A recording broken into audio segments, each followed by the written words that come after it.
Yay, guys! We've reached 100 subscribers. Thank you so much. To show my thanks and appreciation, I have added a few extra bits of information in the video. Do check it out. I'm sure it will help you in your examination. For those who haven't yet subscribed, it takes just 1 second, guys. Please go ahead and do it.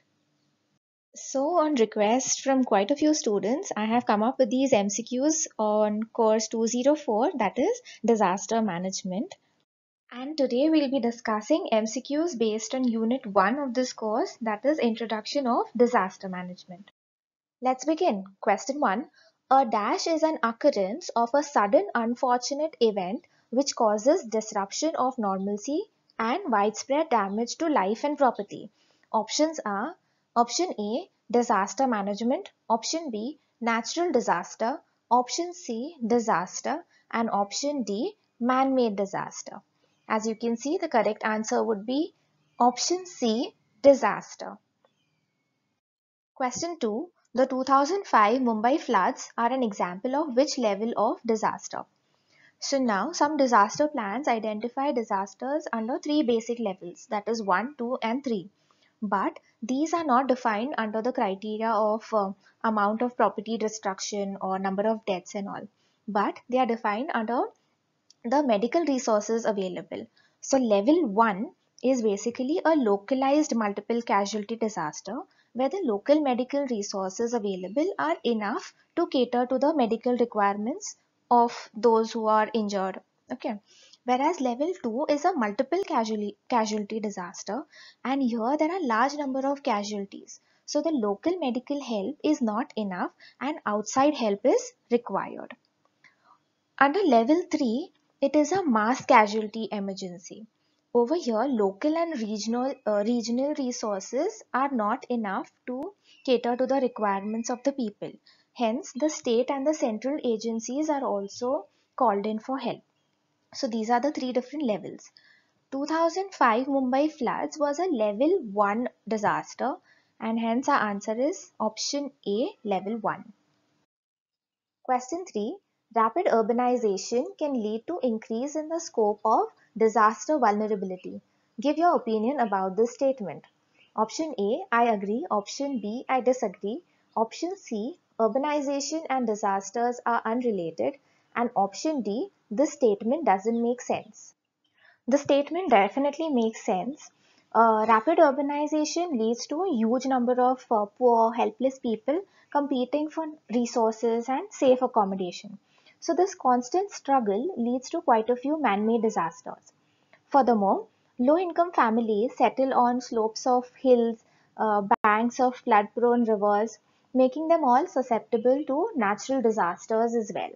So, our answer over here would be option A, I agree. Question 4. Which of the following is not a causal factor of disaster? Option A, poverty. Option B, migration of animals. Option C, environmental degradation. And option D, war and civil strife. Our answer will be option B, migration of animals, because migration of people, yes, it's a cause for disaster as we saw in the last slide, but migration of animals is a natural phenomenon and the environment is fully equipped to take care of it. Question 5. Which natural disaster does India face most frequently? Option A, landslides. Option B, tornadoes. Option C, avalanches. Option D, river floods. The correct answer is option D, river floods. In fact, our river Ganga and its tributaries is the most noted river in the world in terms of devastating floods and resulting damage. Question 6. The dash is a form of energy of wave motion transmitted through the surface layers of the earth in widening circles from a point of sudden energy release. This point of sudden energy release is also called the focus point. The options are option A, landslides, option B, earthquake, option C, avalanche, option D, storms. Correct answer is option B, earthquake. Look at this picture for a better understanding of the definition that we just discussed. So that's the focus point. Directly above the focus point is the epicenter. The epicenter is always on the surface of the earth. You can see the two plates that have moved causing the earthquake, and the white circles indicate the energy that is moving out from the focus in a wave motion. Question 7. Which scale is used to measure the magnitude of an earthquake? Option A, seismograph. Option B, Richter. Option C, seismometer. Option D, seismicity. Now, seismometer is the machine that is used, whereas they have asked us the scale. So, the correct answer is option B, Richter. That is the Richter scale. This is the seismometer. This white color graph that you can see is the seismograph, and Richter is the scale that is used to measure the magnitude of the earthquake. And seismicity is the type or magnitude of the earthquake at any given area. So it basically summarizes the seismic activity in that area. Question 8. When one lithospheric plate is forced over another lithospheric plate during movement, such a boundary is called dash. Options are option A, strike slip, option B, divergent boundary, option C, transform boundary, and option D, convergent boundary. I will explain all of these to you in the next slide. Let me first tell you the answer. It is convergent boundary, option D. Look at these pictures. These diagrams give you a clear idea of the three main forms of any earthquake. So this one is convergent plate boundary. It is an area on the earth where two or more plates collide into each other, and then eventually one plate slides beneath the other plate. So this process of sliding under the other plate is called subduction. Remember this word, subduction. The second one, that is divergent plate boundary.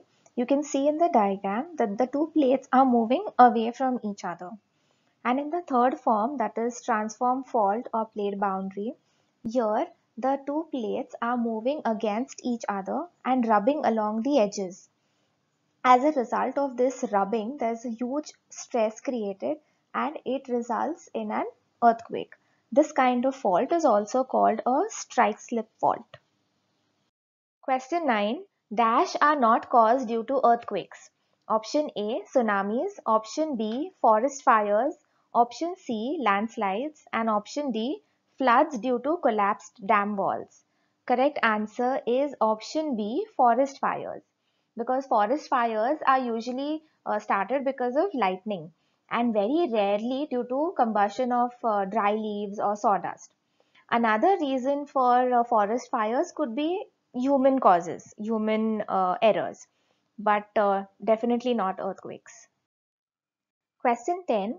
Due to prolonged shaking, sediments with high water content loses strength and stiffness. So the material that is ordinarily solid behaves like a liquid. This process is called dash. Before we go on to the options, look at this picture. As you can see, there's a car that is partially submerged in land basically.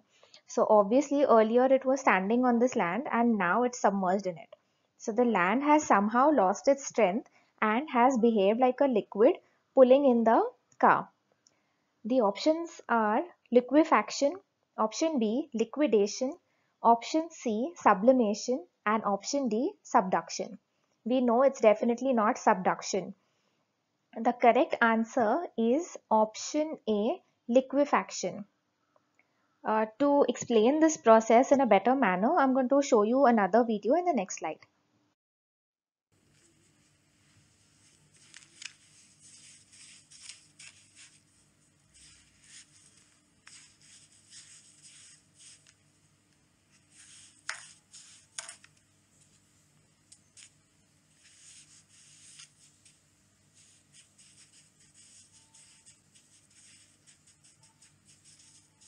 This mixture of sand and water is going to be our land.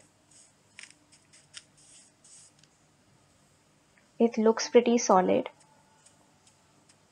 You can see that it's taking the weight of this brass block as well.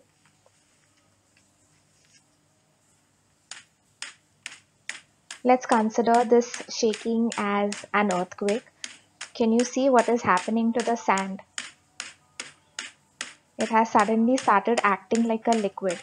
This is the process that is called liquefaction. So liquefaction may happen during an earthquake because the earth is shaking for a prolonged amount of time. Even the ping pong ball has come to the surface.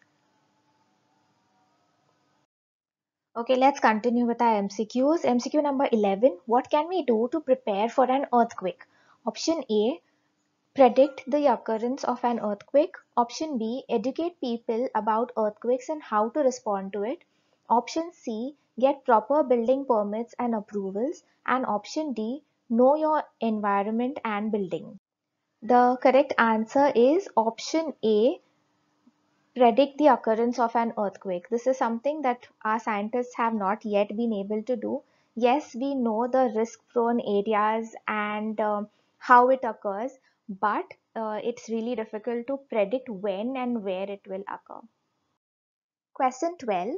Dash is an anthropogenic factor of the causes of river floods. Anthropogenic means caused or produced by humans. So anthropogenic air pollution will be air pollution caused due to human actions. So let's see what causes river floods. Option A, heavy rainfall. Option B, large-scale deforestation. Option C, meandering courses of the rivers. Option D, none of the above. Our answer will be B, large-scale deforestation. It is the only human activity related option given. Question 13. What methods can be used for flood prevention?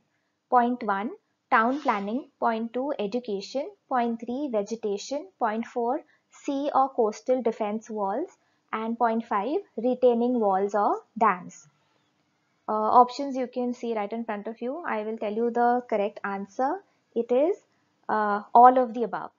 We need to do all of the above methods we can use for flood prevention. Question 14. Global warming is not a cause for drought. Give your opinion about the statement. Option A, the statement is true. Option B, the statement is false. Option C, doesn't make sense. Option D, no opinion. Correct answer is the statement is true. There are many people who believe that the average temperature of the earth has not yet risen. But it is in our records that yes, due to human actions, we have added on to greenhouse gases and the atmosphere has become warmer. So resulting to this warm atmosphere and temperatures, we have more dryness and bushfires and stuff. So all these conditions lead up to drought conditions as well. Last question for today, question 15. As a teacher, how will you sensitize the school students regarding natural disasters? Point 1. Give information and knowledge about the disasters. Point 2. Discuss response measures. Point 3. Conduct mock drills. Point 4. Conduct activities and rallies. And point 5. Knowledge about one's surrounding. The options you can see in front of you. Correct answer is option D, all of the above points. As a teacher, we need to use all these above points to sensitize our kids towards natural disasters.